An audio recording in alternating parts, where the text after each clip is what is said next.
So welcome everybody. Today we are super happy, glad and honored to have here with us Pierandrea Quarta. That is, first of all, a friend, an ex-colleague from Procter & Gamble. He has also a few other brands he has been working for, like L'Oreal, Bacardi, but probably he's going to tell us a bit more. And also today is a very successful entrepreneur. He launched his own business, and we're super curious to learn more about his idea, his story, and his result. So welcome, Pierandrea. Ciao, Antonio. Thank you for inviting me. It's a pleasure. So are you in Geneva right now? I am in Geneva, yes. You are in Geneva. Fantastic. Not in an office, as you can see, but that's our new reality. Very nice. So, Pierre, tell us a bit more. You are, as far as I remember, a great speaker, traveling around the world, talking about stories, the brand you'll be working for. So what does business storytelling represent for you? So for me, storytelling is probably the single most important skill that a manager needs to have. In my relatively short, medium, I don't even know how to define a career, but in my career in general, I've had chances of making the most of a 15-minute slot, of a 30-minute presentation, of a 1-hour meeting, and storytelling has always been at the core of making the most of this time. If you're not a good storyteller, the perception that people will have of what you're saying will actually be relatively bad. I mean, if you don't know how to tell a story, the content of what you're saying will pass unnoticed.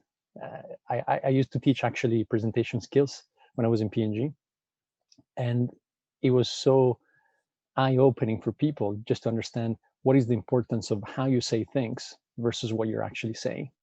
And I think business storytelling is about this fundamental. Yeah. If you don't say the story in the right way, people will just get lost.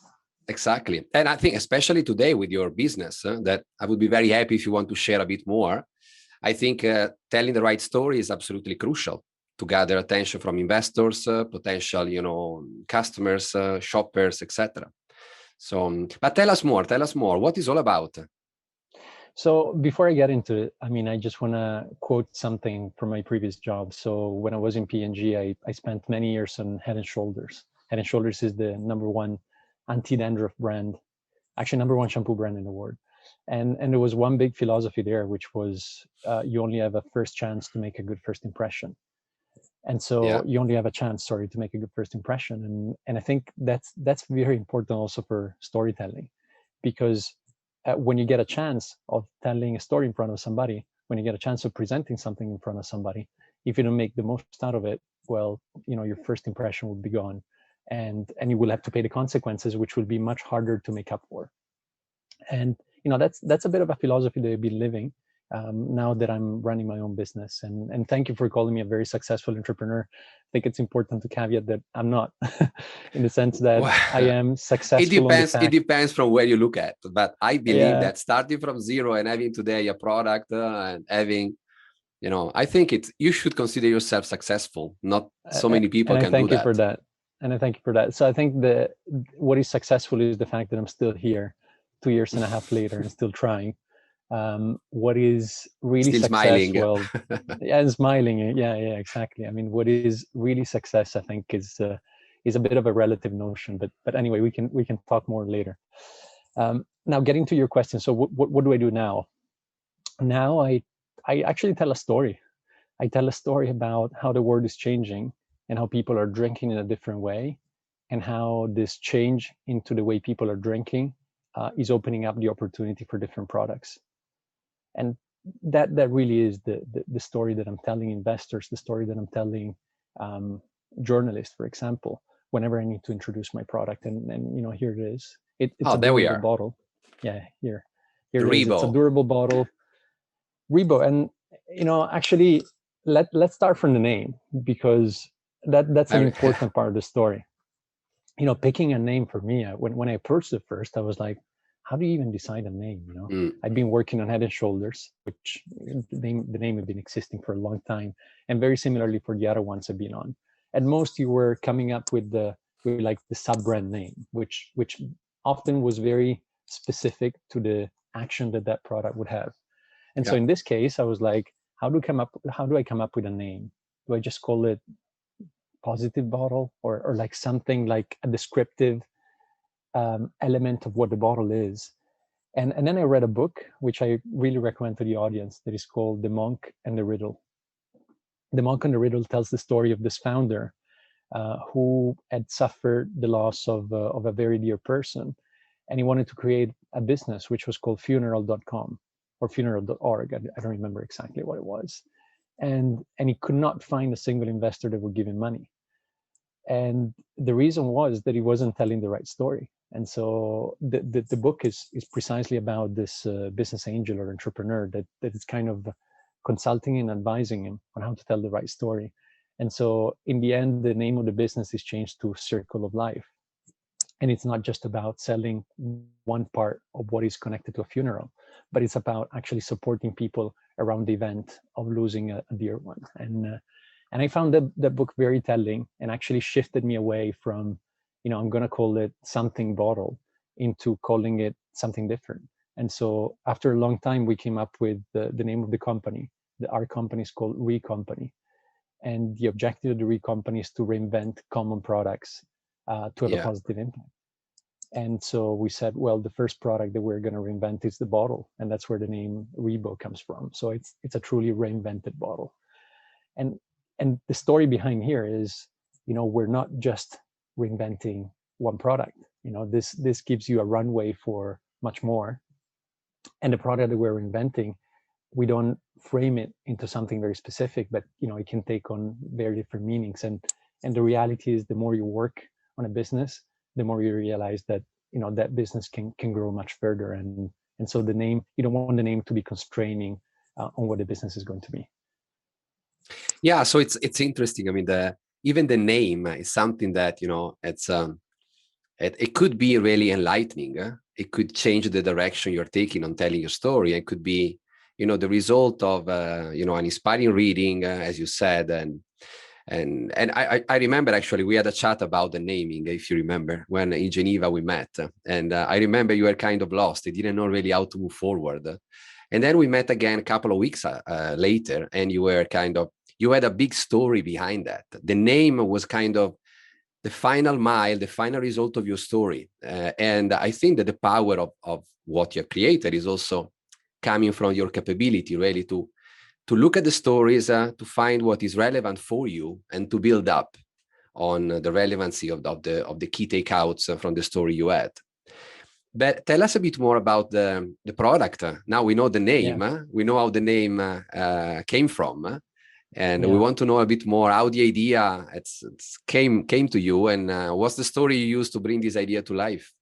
Yeah, so I'm going to tell you this. I'm going to tell you about the product in 3 steps.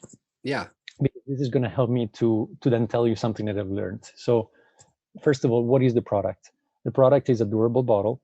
It's a result of 2 years of development, starting with 14,000 reviews on Amazon, read, dissected, and understood. That brought us to develop what is a durable bottle with a smart technology. So a smart bottle, essentially.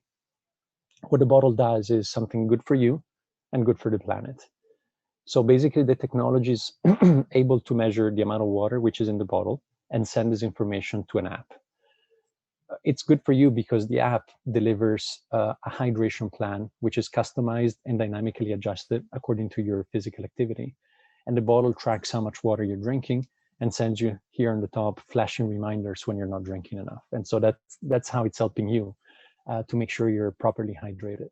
And it's good for the planet because we use the same technology to also track the plastic savings that are associated with the use of the bottle. And these plastic savings are certified from an external partner, and they're monetized through sponsors. And the proceedings are entirely used to fund the collection of plastic waste collection through a partner. And so we're able to say a very catchy and beautiful claim, which is, for every bottle you drink with REBO, there is 1 bottle that gets collected on your behalf. And so that's where the product gets defined. And so here is good for you and good for the planet. Now, what is the story about the product? Well, the story about the product is that I was working in a multinational, and I got to do a lot of work around sustainability.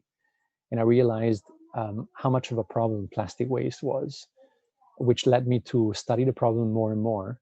I actually did something when I was in P&G, which was a bottle made of plastic collected in the ocean, a shampoo bottle made of plastic collected in the ocean, which was a big milestone for P&G back then.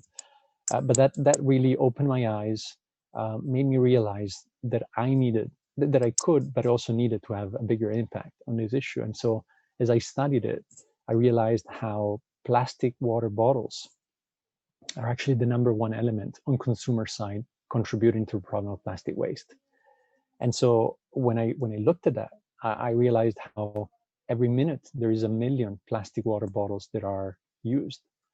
And when you are in front of that number, you're like, wow, do we really need to use that many bottles?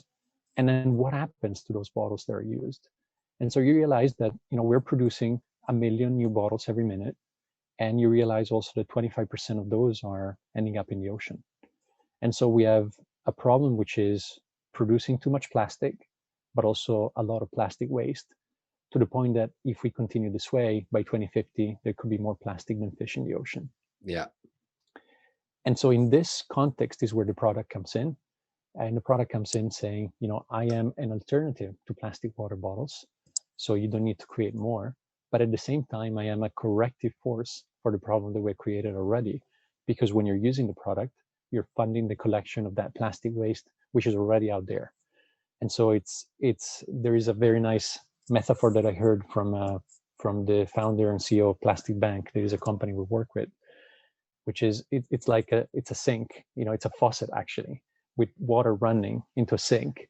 And so he says, when there is your water is getting your house is getting full of water, so what do? Do you turn off the faucet, or do you start mopping the water and drying it? Yeah. Well, you turn off the faucet, right? And so we do turn off the faucet because we're giving you an alternative to plastic bottles, but then we also enable you to remove some of that water thanks to the corrective action. That's very powerful, actually. That the visualization you share with this quote, I think it's really enlightening how sustainability is becoming priority one. It's not anymore something we can put on pause and focus on something else. And I'm also curious how you create your story for, let's say, for the investors, as one of the audience you've been talking to. I can imagine that creating a physical product can be quite complex, and to find investors that back you up in the path to success. That's at least what they expect, and you hope to. So I'm wondering how you frame this speech, and which are for you the key elements that you consider as a must-have when you create an investor pitch or your elevator pitch, whatever. Yeah, thank you for the question, Antonio, because this is a perfect segue into the point that I was building before. Because I've started by telling you what my product is. Sorry, I need to use my product to drink. Yeah, go for it. That's the reason it exists. So let's use it. Indeed. Right? So I was telling you, I've told you what the product is. And then I've told you what my story around that product was. And so with that story, I went to Silicon Valley about 18 months ago, just before Corona happened. It was February of 2020. And so together with the two of my other founders, we went to Silicon Valley. We had a fantastic experience because it was our first time in the big league. We had launched a crowdfunding campaign. We had a product that we knew consumers were interested about. So it was our chance now to put it in front of investors, and put it in front of not only investors, but the la creme de la creme of investors, which is, of course, the Silicon Valley VCs. The World League. So, the World League, exactly. And so we went there with the story that I told you, and it was a failure. It was a failure because it wasn't what they wanted to hear. You go there and you say, well, I understand marketing, I understand products, I understand how to tell the story around the product. And then you go to them and they just don't care. And so that was pretty eye-opening for me, because you realize that you actually need to build a story through your story. and you need to build a story that frames it into the terms that these investors want to hear. Because when you're talking to an investor, and particularly to one in Silicon Valley, all they care about, at least nowadays, or 18 months ago, was SaaS, software as a business. Software as a service. Yeah. And they say, okay, how do I monetize the data? How do I make the most of the consumers that you can have and transform it into a recurring source of revenues? But most importantly, what's happening in the market? Where is the money? Where can I capture the biggest amount of money? And so this is a very pragmatic and very, meaningful approach, if you want, from their side, because you put yourself into their shoes, and they raise money, they invest money into you, and they need to maximize the chance that you can turn yourself into a $1 billion business, right? Even at early stages, if they don't see the potential for $1 billion business, they wouldn't want to invest. Yeah, of course. And so this leads me to how we tell the story today, which the story today is not just about the product anymore, but it's about what's happening around the product. And what is happening is that you take the water market, bottled water market, okay, it's $150 billion market. And you take the soft drinks market, 700 billion market. So almost $1 trillion market, which is going through the biggest change since the creation of these markets. Why? Because consumers are changing, and because the way they want to get their products is changing. And so you see a company like Nestle. Nestle is the world leader in the bottled water business, selling half of their business, half of their bottled water in North America being sold because of sustainability pressure, because of different factors which are economical and different reasons. But it does send a clear signal of saying, the leader in this sector, which is bottled water, is dismissing a business that is making more than 5 billion on a yearly basis because they're realizing that that's not where they want to go long term, and they're investing into solutions that are dispensing water instead of distributing bottled water. That's a kind of a revolution, right? It is. We call it a hydration revolution. Yeah, and so these solutions are solutions where our product can actually play a role. And so all of a sudden, your story is not about your product and why your product is so great and so needed, but it's about what's happening in the market, how the market is changing, and how your product has a unique chance of playing a pivotal role into the hydration revolution, which is disrupting a market which is worth almost $1 trillion. And so when you tell the story this way, all of a sudden an investor will listen. And all of a sudden an investor will say, oh, I get it now. Oh, I'm interested, because they do see the potential for that $1 billion business. It's very unlikely that I will make it to $1 billion business, but still they do see that there is a little chance because of the environment in which you're playing, because of the dynamics that I was just telling you and that they can observe.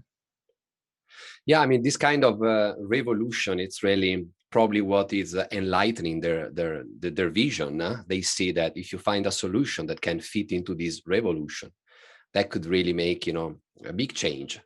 So I like this idea of revolution. And what I would like to ask you is what you have described us. It's kind of as a complex environment with a lot of changes, a lot of big players. Your product is playing a key role. How do you, kind of cut down this complexity to make it as simple as possible in a deck, in a pitch deck, to really, activate the audience? In BusinessTelling, we say that complexity is the enemy of action. So the more complex it's your message, the harder it is for the people listening to you to take action. So how, in your experience, how did you work to really bring to life the less is more, to bring all what you've told us in the first few minutes talking with you into a nice flow deck speech that can really, inspire and activate your audience, starting from the investor, ending down to the users? So it's not an easy question, but one thing that I would say is you helped me in this. I mean, no, and I really mean it. I mean, the conversations that we had in a few instances really did help me, because I remember coming back from Silicon Valley a few months after, actually, when I was, trying to turn the story around and talking to you, and you were very helpful in kind of narrowing down the story to the most essential, which is the point you're trying to say. I mean, the point you were mentioning, because I have a complex product. Let's face it, for me, explaining my product takes time. Explaining the story behind the product takes time. Explaining the story where the product fits takes time. So it really is a matter of focusing on the most essential elements, and having this kind of straight line that starts from point A and takes the audience to point B.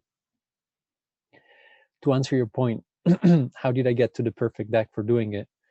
Well, a lot of work. The more time you spend on the deck, I think the better the results can be. It sounds obvious, right? But the deck is where you're distilling your thinking into a few slides. But then the reality is, my trick is not to use a deck all the times that I can. And the reason for that is I find myself talking to very different type of people. I find myself talking to an investor who cares deeply about sustainability, and therefore he will want to hear much more of a certain part of the story. And I find myself talking to investors that are more the typical VC profiles, and they will care about sustainability because sustainability is becoming something which is really at the core of the mega trends and at the core of how consumers are changing. But they will not want to hear a story which is just around sustainability. And so my trick here is I try to go as much as I can without a deck. I start a conversation with an investor or with my counterpart by having just a few minutes of chat, of really understanding a few factors of what they really care about, where their head is at, what kind of stage the fund is in. And then according to that, I build a story, because I know, Antonio, in BusinessTelling, you use your kind of cardinal points to really understand where your audience is, to understand where the idea is, how you need to change the content. Tellers, you will explain better the let's say the theory, but the practice is you find yourself into meetings where all the cardinal points are all of a sudden reshuffled. So if you always go with the same deck, it's going to be really hard for you to tell a story which is compelling for that kind of audience, and getting you the objective that you want to get. So yeah, I've become very accustomed to changing my story depending on how I'm talking to people, and then making small corrections to the deck so that I can send them whatever they were told and whatever they will want to hear. That's I hope it answers your question. Yeah, definitely. I mean, this idea of really having, it sounds like really you start from understanding what the audience need to take the action you're looking for, and then you reshuffle, the content that you're using really to create what we say an audience-driven story, more than telling them what you want to say. It's more telling them what they need to understand and need to know, than to get into your story and really take the action that you hope that they're going to take. So that's right. I like this idea of really having the elements floating somehow, and be ready to catch what is needed to really move forward in telling your story in a compelling way. And now I don't know if we can say that, but anyway, since I'm going to ask you the question, we go for it. I know that you have a big brand that is going to be interested in using the bottle, right? Can we share this big news? Yeah, when is this interview going live? Not today, right? Not today. Yeah, no, it's anyway already okay since yesterday. So yes, we had a collaboration which was developed with Adidas, depends how you want to pronounce it. Yeah. So one of the top brands in the world, honestly, came to us and said, "I like your story. I like the story your product is telling, and it's a story that fits very well into our sustainability vision. It fits very well into the story that we say with Run for the Ocean, which was one of the biggest initiatives they organize every year. And so we've had the unique and fantastic chance of developing a limited edition for them, where we're powering the technology and enabling their consumers to bring together into one product a healthy lifestyle, which of course they are a key player in, with all the sports and active lifestyle they play a role in, but also the vision of ending plastic waste. Adidas has been very outspoken on how they want to end plastic waste, and us helping them to do that is it's just a great honor. Yeah, definitely. I mean, to be the technology behind one of the biggest brand probably in the world in terms of sport and try to have people active, that is also one way to make our life sustainable for this planet. I think it's a great achievement. I don't think he came with only good fairy tales and good stories, this achievement. I think it was, can you tell us a little bit, we don't have a lot of time, but a little bit the roller coaster to make it happen? Yeah, I think roller coaster is the word, and I have to say, I mean, the team at Adidas has been great, and so it wasn't as much of a roller coaster as developing the product was. Developing the actual product before we could even have this conversation. So I like the fact that you're mentioning fairy tale, because when I was in my corporate job and I said, oh, I want to create my company, I kept on hearing those stories that I was like, oh wow, I want to be one of those, right? They were great stories which were coming all with the positive side, and hardly you could hear the negatives behind, because people tend to tell you the nice part, they don't tell you the ugly part. Because I mean, think about it, we're the Instagram generation, right? If you look on Instagram, everybody's having a great life, everybody's is in beautiful places, eating amazing food and drinking amazing wine. So that's a bit what happens also with fairy tale stories. You hear entrepreneurial stories where everything is great. In my case, it wasn't great. I mean, I had a lot of dark moments where I wondered how on the planet I could decide to quit my great job and start doing this. And the reality is, I hit my door against the wall many times when I realized I didn't have the technical knowledge for developing my product, when I realized it was really hard to get people to come on board, especially when I didn't have the money raised yet. Raising the money itself, being on the brink of running out of money while you're developing your product, is just, a lot of situations you find yourself in where you really need to get the best out of you. And I've learned something, which is really trying not to get on this roller coaster in terms of emotions. So whenever there is a great news, I try not to over celebrate it. And whenever there is a bad news, I try not to get too depressed. So instead of going up and down like you would normally, perhaps in a corporate job, you try to kind of narrow the extremes much more, and always stay within that line. Of course, you want to celebrate things, but you don't want to get very pulled down when the negatives are happening. And trust me, there's going to be much more negatives than good news. Even if at the end everything is going to go well, the journey will be tough, and it has been very tough for developing the product. Landing the collaboration with Adidas, so of course, has been tough. It's been a year of work. So I'm glad now to also share the nice part of it, which is the product that you will see soon. Well, the outcome of this roller coaster, it's amazing, because to be in partnership with Adidas, I think you deserve well done, really, you and your team. I think it's a great achievement. And also, I mean, we don't have a lot of time left, but you share with us so many, let's say, powerful topics. We start from, we are facing a revolution. You told us that Nestlé, that is the biggest bottled water producer, is kind of selling part of his business in North America. That is kind of, surprising. Then we move towards, creating a bottle that can fit into this revolution and try to attraction from the investors. And then the roller coaster to achieve great results.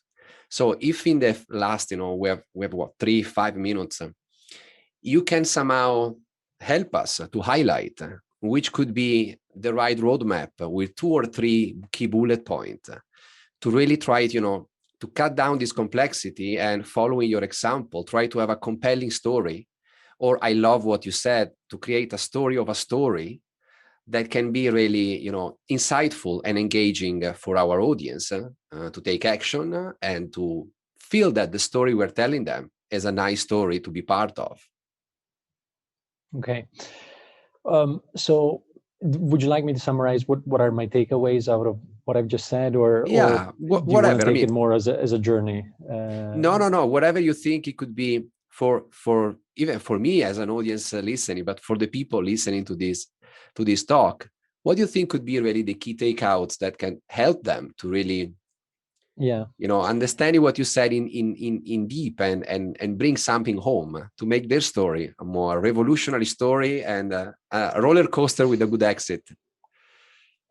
So I'm going to start with one, which is a bit around the sector in which I'm active now. So sustainability is very dear to me, has been very dear to me, and it's really the core of what I'm doing. Meaning, the purpose of my business is to do something which has a positive impact. So I remember I spent actually a lot of time doing also digital when I was in my corporate job. And I remember when digital came on the table, people were like, oh, how do we do digital? How do we do it right? And so you would start to hear, we need to think digital first. And then we need to think mobile first. And so it took us to, for example, review things on a mobile phone instead of reviewing them on the computer, because that's how consumers would see them. I think now the moment has come to think planet first. I think planet first because there's only one planet that we have. And if we do not take good care of it, we're not going to have anything left to tell good stories.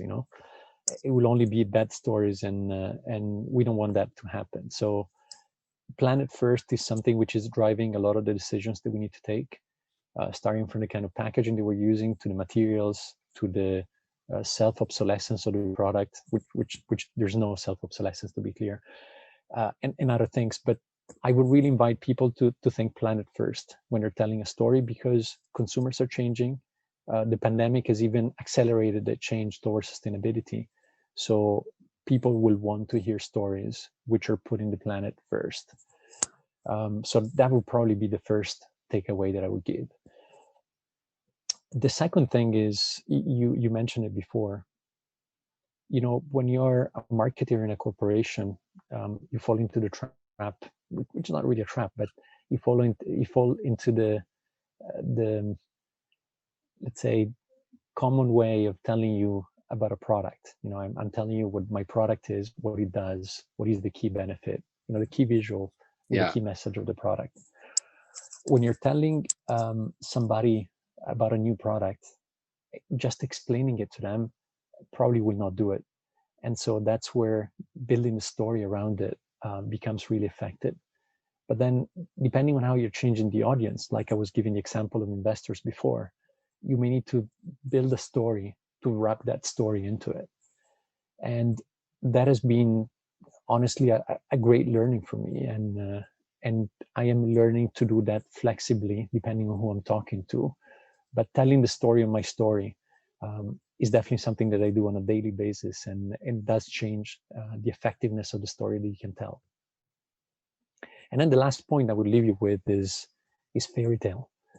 It's easy to fall into the trap of either listening to a fairy tale story or telling a fairy tale story, because you're invited to talk about something, and in that invitation to talk about something, you will kind of naturally get into just talking about all the great things that happen around it.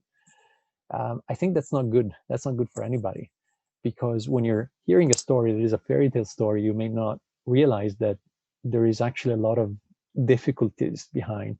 There's a lot of negative things that happened before that great story came to life. So I would invite people not to fall into the trap of fairy tale stories when they're listening to them. Try to understand what is behind that story. But also when they're telling a story, try to also highlight what is the difficulties, what is the negatives, because I think they will do a favor to themselves, and they will do a favor to people that will be listening to that story.